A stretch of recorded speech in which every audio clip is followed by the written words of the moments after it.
Hey everybody, welcome to Money's No Object. I'm your host, Dylan Howell. This is episode number 392 of our YouTube channel and podcast, and I could not be more excited to continue sharing with you guys personal finance topics that I think could be useful for you in your long-term financial journey.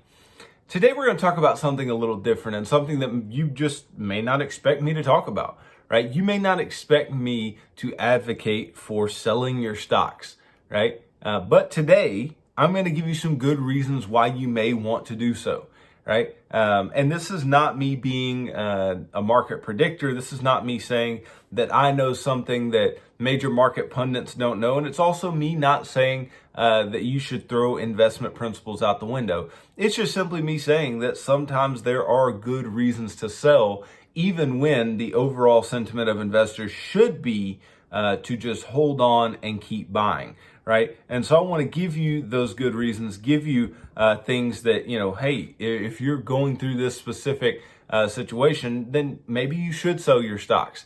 But this is something that, you have to ultimately make the decision. It's just me laying this out on the table for you and letting you better understand what your situation may be and how you may need to act on the other side. So stick around for a discussion of all that and more in today's episode. Before we get started though, if you could go down below, hit the big red subscribe button, like this video, leave me any feedback in the comments down below and I'll be sure to respond to anything you leave down there.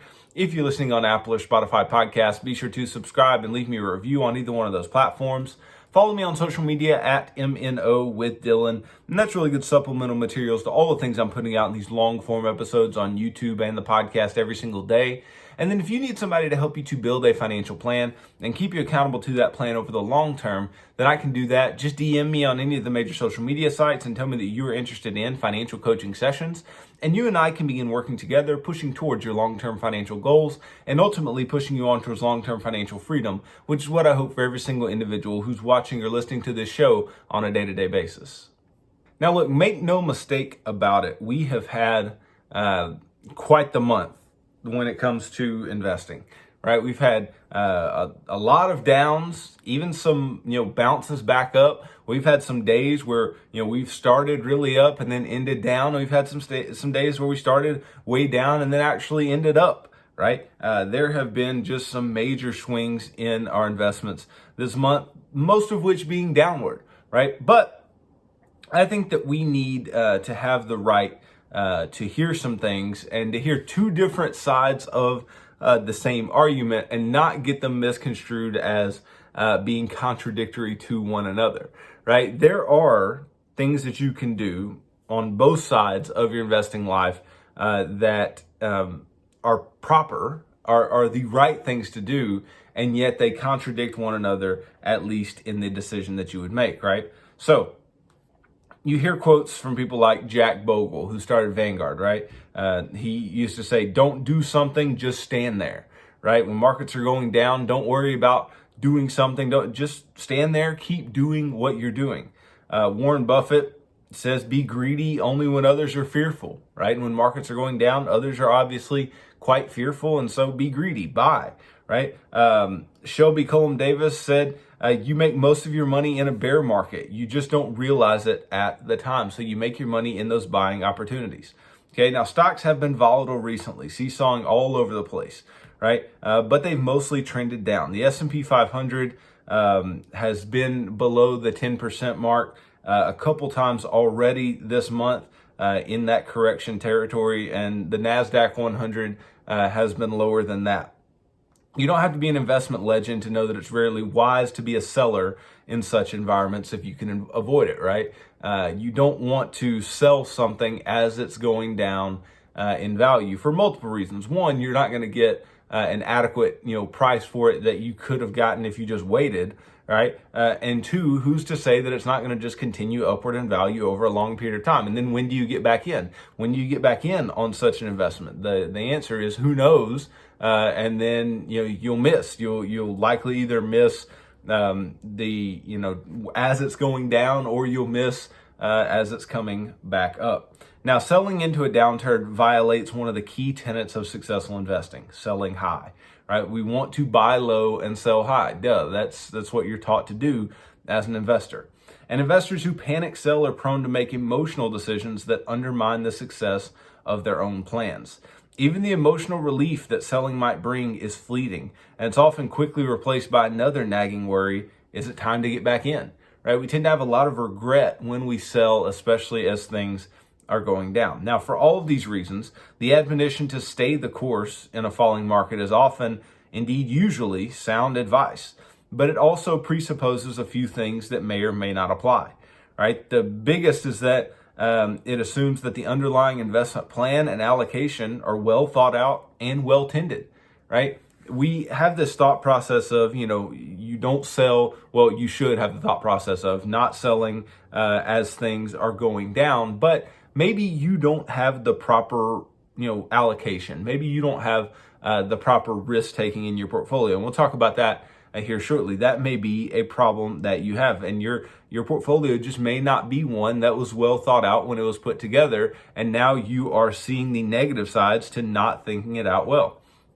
Now, at least until recently, we were living in an era of FOMO, fear of missing out, right? Everybody was jumping into speculative assets, and many novice investors, barreled into risky assets with hopes of overnight riches, right? It's a big leap to assume that many of these newbies were operating with an underlying plan or even an appreciation of investing basics like asset allocation, diversification, and the role of time horizon. And if you ever think that those things don't work, then just look at market downturns and look at the mass exodus among those new retail investors as they, basically got punched in the teeth by the market. Now, even investors who did have a plan at one point in time may well have found themselves without contact to that plan anymore, right? U.S. stocks have trumped almost everything in sight over the past decade. Cash, bonds, non-U.S. stocks, you name it. A portfolio that was 60% U.S. stocks and 40% bonds 5 years ago would be 72% stocks and 28% bonds today. And that simply means that the bonds would have depreciated in value relative to the stocks. Yet, getting investors to peel back on a winning asset class in favor of one with a dinky yield, such as cash or bonds, or underwhelming long-term results, such as international stocks and also cash and bonds, is an uphill climb, right? Just as important, many investors' natural tendency is to do nothing with their portfolios, often for years on end. And that's especially true when the market is marching steadily upward, right? They may have heard the advice to rebalance, but they're busy or not too sure how to do it. They take the path of least resistance, just do nothing. Now, for all of these reasons, I think that there are plenty of investors who should, in fact, be lightening up on stocks during the current market. And I know that's not a popular thought, but there are definite situations, and that's the whole point of today's episode, when selling is appropriate.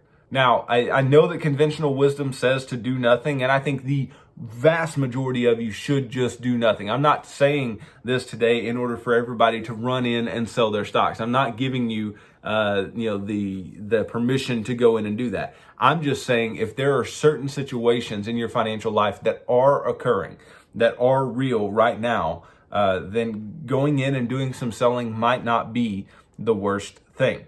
All right, so here are a few situations when selling stocks might be warranted right now. Okay, so we'll start with the first. The first reason is you're getting close to retirement and or you need to de-risk, right? As you talk to older adults, right, and people who they have had to take some risk off over a long period of time, right? Even as our comfort level with risk taking usually grows as we get our sea legs as investors, our plan's ability to absorb risk usually diminishes, right? I think that explains why it's so tough to get older investors to de-risk their portfolios in the years leading up to and in retirement, right? They've seen this movie. They know stocks usually recover, and their stocks have been, beating everything else in their portfolio by a large margin, right? And stocks' current run, which dates back really to 2009, the big losses that stocks endured during the great financial crisis, they've been very much erased and far since left in the past. Right? Is it any wonder that so many older investors are standing pat with equity-heavy portfolios, right? What else do you expect? Do you expect people to just not want to be a part of the greatest bull market that the American stock market's ever seen, right? Of course, people wanted to be involved, and they were involved, and they've made a lot of money, and they've likely seen their accounts make a lot of money over time. So it's going to be hard to tell people who probably don't need to take as much risk that it's time to not take as much risk. It's time to sell some of their stocks. Now, this doesn't mean in all cases that now's the perfect time to do so, but it may mean that, some rebalancing is necessary, because there has obviously there's been pullbacks along the way. There's been corrections. There's been the coronavirus crash, right? The market dropping over 30%, but then just coming right back and then roaring upward. Now we're seeing this, basically this fade over this month into lower and lower stock prices. And the daily pain of a declining market can be hard to deal with. Now, even as risk tolerance grows with experience, risk capacity, or the ability to absorb big losses in our equity portfolios, declines as we get close to drawing funds from our portfolios, right? This is natural. It's natural to maybe look at yourself, and I talked about investor behavior types yesterday, and I'm an independent, right? I'm somebody who will do the research for myself, maybe take on a little more risk, right? And know what's best for myself based on the research that I've done, and try new things and things like that, right? And I may feel perfectly okay with taking a certain level of risk.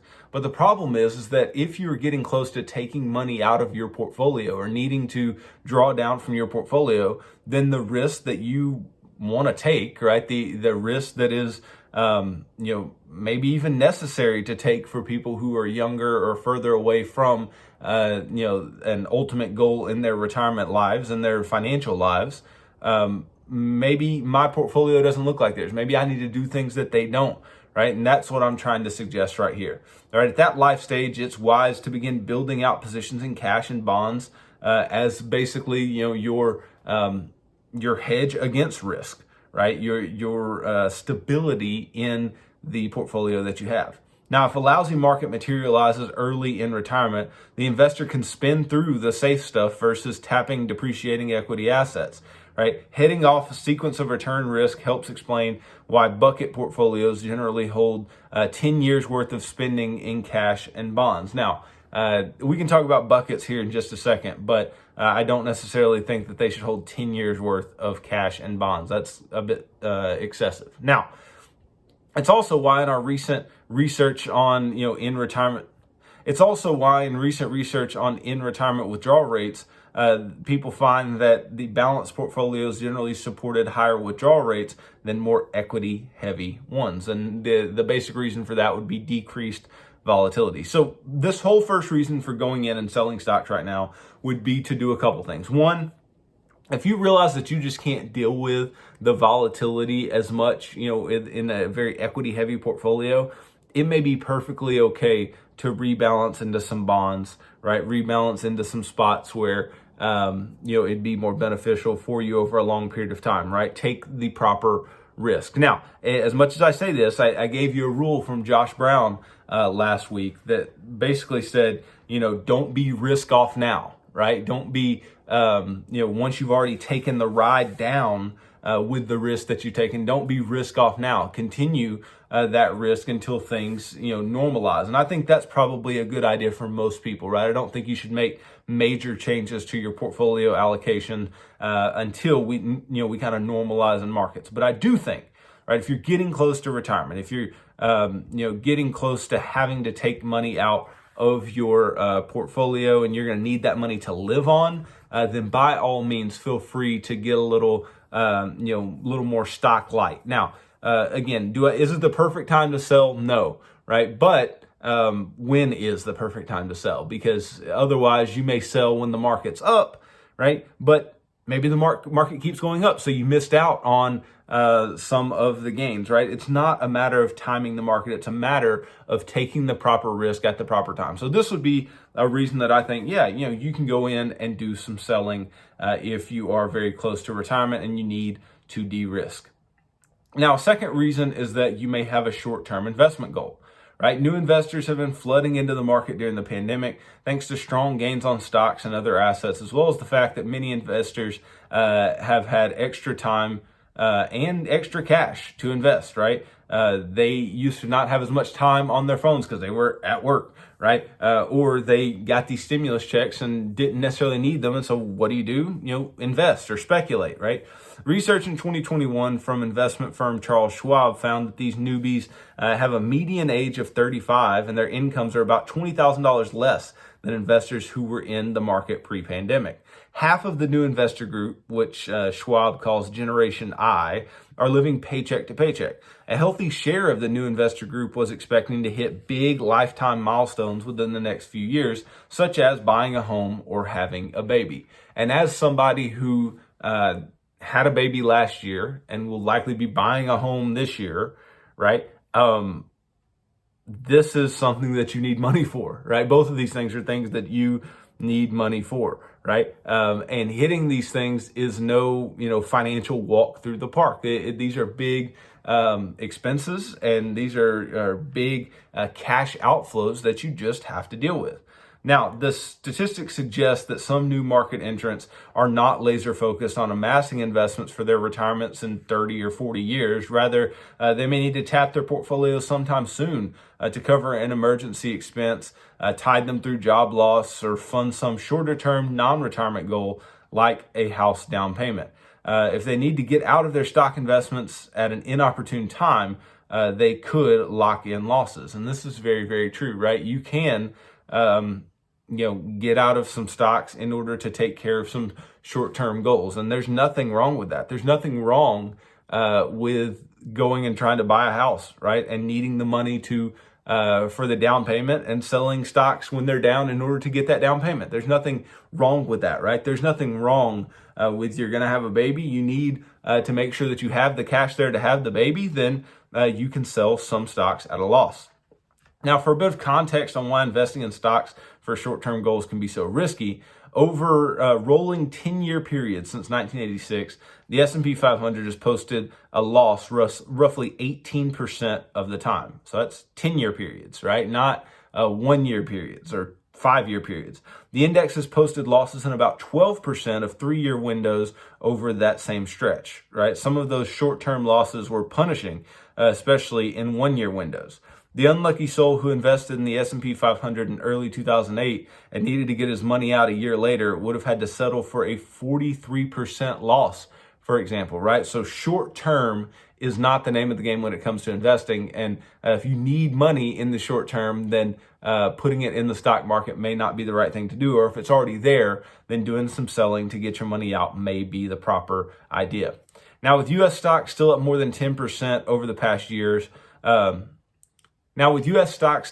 10% over the last year, new investors who find themselves with too risky portfolios should feel absolutely no shame in liquidating some of their equity holdings in favor of a portfolio mix that adequately reflects their potential need for liquid assets in the next few years. And I would even suggest that if you need money because let's say you're pregnant or your wife is pregnant, or you're going to have a baby, regardless of who's pregnant and how, but you're going to be a mother or a father, right? Then you need to go ahead and get cash saved up for that, right? Or if you are going to have a house down payment and you've got less than 3 years in order to do so, then you shouldn't be investing anything for that. That needs to be in cash, okay? So if you have a short-term investment goal, by all means, do some selling and create some cash for yourself in order to take care of that particular need, right?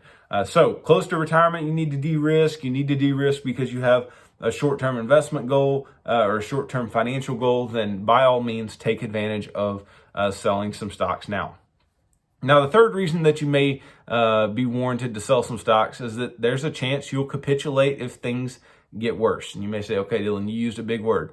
What does capitulate mean? Now, capitulate means cease to resist an opponent or an unwelcome demand or surrender, right? So you may surrender if things continue to get worse. So I'll continue to explain. The preceding two situations relate to risk capacity, right? So having a short-term financial goal, you're nearing retirement, you need to de-risk, right? Those relate to risk capacity. where too aggressive portfolio may be at odds with someone's spending horizon. In other words, the spending goal dates could force a liquidation at an inopportune time, or even worse, force them to change their goals and their plans. But even if an investor has an adequately long time horizon to hold stocks, there's another issue that can crop up with too risky portfolios, and that's capitulation risk, right?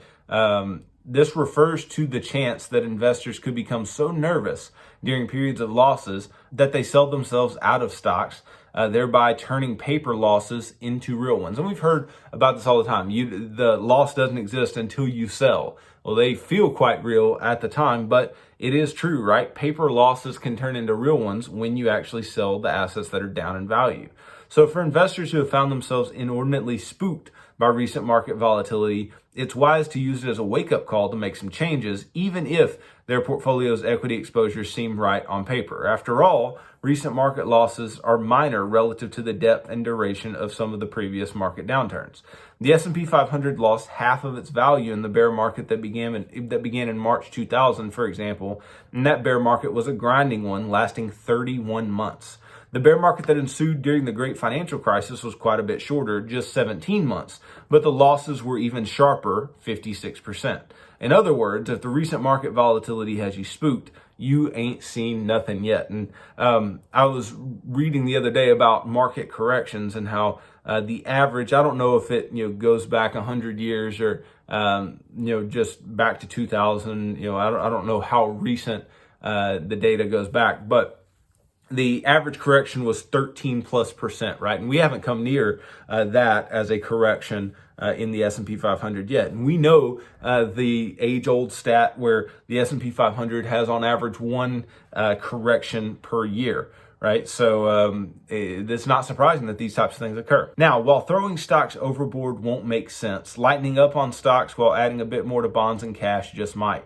In addition, nervous investors can take a closer look at the complexion of their equity portfolios, making sure that they have a balance between value and growth stocks, hold some non-U.S. as well as U.S. stocks. Alternatively, investors might use their response to the recent market action as an impetus to delegate their portfolio management to a professional advisor. Doing so can help to reduce the worry, ensure a situation-appropriate asset allocation, and help protect the investor from his or her own worst impulses to trade at an opportune time. So here's what I think about this. I think it is absolutely true that you need to take the right risks and you need to have the right asset allocation and the right portfolio for you. And you may not have known that you didn't have the right portfolio for you until we got into the situation where markets were going down. Now, I go back to saying that it's not the smartest thing to do to de-risk at the bottom, right? Because naturally, risk and return have a positive relationship with one another. And if you've been taking risks to this point and you've ridden the market down, right, to de-risk at the bottom is really the same as selling at the bottom, right? And what do we know about selling at the bottom? Getting back to the values that we had previously, it's going to be far more difficult. But sometimes it is just more valuable to us as investors to have the proper asset allocation. Now, here's where you know if it's time or not, if you should make these changes, if you should keep yourself from capitulation or not. The reason you'll know is because if the market continued upward, would you want to get out of those less risky assets and jump back into risky asset classes? And if the answer is yes, then it's not that you've taken the wrong amount of risk, it's that you're out here chasing returns, right? And you don't like taking losses. Nobody likes losses, right? You need to understand that nobody likes losses. But if the market were to go back up and it would have very little impact on you relative to the impact that the market going down has had on you, then it may very well be time to lighten things up. Look, I'm just all for you having the proper risk taking, but we need to be doing this for the right reasons. We don't need to be out here chasing return or de-risking at the bottom and taking more risk at the top, which unfortunately so many investors do. So many investors get into this process of when the market goes down or dips or crashes, then they end up taking less risk. They end up getting into bonds or cash. And then when the market is hitting its top, they're investing in ARK and they're investing in Bitcoin and they're speculating in all these things, speculating in Tesla and all these different things, right? And then you get the worst of both worlds when it comes to your investment returns, which is not what I want for you. So I want you to take a real good look at your portfolio before you try to make such a decision as this, but make sure that you actually have some imbalances and then get those imbalances fixed. And you don't have to do all your selling at once. I think that's a very important caveat to what we're talking about today, is that even though you may sell stocks, you may do so slowly. You don't have to sell all of the stocks to rebalance in a certain way. Maybe you do so slowly, right, to make sure that you can alleviate some risk over time. It's very much the opposite of dollar cost averaging, or I guess it'd be the same as dollar cost averaging because you're dollar cost averaging into new assets, but you're doing some very scheduled selling over time to invest in lower risk assets. Okay, so that may be a reason as well, but you need to be very careful about your own self-awareness in your investing life there. Then the fourth reason that you may do some selling is you have tax losses. Okay. Now, granted, this is a niche case, but for investors who recently purchased securities in their taxable accounts that have subsequently declined, selling to harvest a tax loss may be a way to find a silver lining. So the key here is investing in a taxable account. So not an IRA, not a 401k, not any type of tax advantaged account, but in your taxable, brokerage account, because you can deduct your tax losses from your income and from other capital gains that you may have over the course of the year. Now, those losses can be used to offset capital gains, or if losses exceed gains, up to $3,000 of ordinary income. Now, just be sure to consider the wash sale rule if you'd like to maintain ongoing exposure to an asset. If you plan to rebuy the same or substantially identical security within 60 days of making the sale, you'll disqualify the tax loss. That's very, very important, right? You can sell in your taxable accounts in order to realize a loss that you can deduct from your capital gains and or ultimately deduct from your income up to $3,000, right? But if you take a substantially identical investment, decision or position, that's the word I'm looking for, position, within 60 days, then you will disqualify the tax loss, and you'll still be on the hook for the loss, but you won't get to deduct it, right? Because they want to make sure that you're not just selling to get the deduction and then going right back in and buying basically the same asset. So maybe you do a little change in your allocation, or maybe you invest in something that's a little different. Maybe you go from something that's large cap to something that's small cap, or the other way around. Maybe you go to international stocks instead of domestic, or a balanced portfolio instead of all stock, or whatever, right? But you can sell, reinvest that money, and reveal that tax loss. Now, I wouldn't suggest this for everyone. I would definitely suggest it for people who expect to have large taxable gains this year. But if you don't expect to have large taxable gains, you don't have a taxable brokerage account, whatever, right? Then this doesn't apply to you. I don't think this is something that everyone needs to do, because this is just going to create churning and unnecessary selling at an unnecessary time. Otherwise. But if you do expect to have substantial capital gains that you would like to offset this year, then by all means go ahead and take some of your stocks off the table. But don't do it in a permanent manner. Just sell your stocks in order to take back other positions. But again, you need to be careful about what those positions actually look like relative to the position that you sold. And this can be very easy. If you sell an individual stock, maybe you sell an individual stock at a loss and go buy an index or buy a mutual fund, whatever, right? You can ultimately, realize some tax losses and have, a more favorable tax situation at the end of this year. Now, other than these four reasons, I don't see any reason to sell stocks, and I don't think anyone else should. There may be some very, niche decisions that need to be made where, stocks need to be sold. Maybe somebody passes away. You have to get to money very quickly. Maybe that's the case, whatever, right? But ultimately, we need to hold on. We need to keep buying. We need to see this as an opportunity and as a sale for us, and not for a time to run for the hills. But there is perfectly good reasoning to sell stocks for certain individuals at certain times. But for the vast majority of us, it is going to be hold on, continue on. Don't waver from your investment decisions, and don't waver from the plan that you have for yourself. And you'll be thankful that you held on to that good investment plan and this good investment advice over a long period of time, because you will make better returns because of it. So thanks for watching this video. If you could, go down below, hit the big red subscribe button, like this video, leave me any feedback in the comments down below, and I'll be sure to respond to anything you leave down there. If you're listening on Apple or Spotify podcasts, be sure to subscribe and leave me a review on either one of those platforms. Follow me on social media at MNO with Dylan. And that's really good supplemental materials to all the things I'm putting out in these long form episodes on YouTube and the podcast every single day.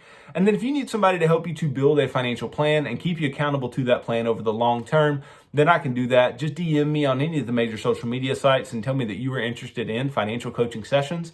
And you and I can begin working together, pushing towards your long-term financial goals and ultimately pushing you on towards long-term financial freedom, which is what I hope for every single individual who's watching or listening to this show on a day-to-day basis.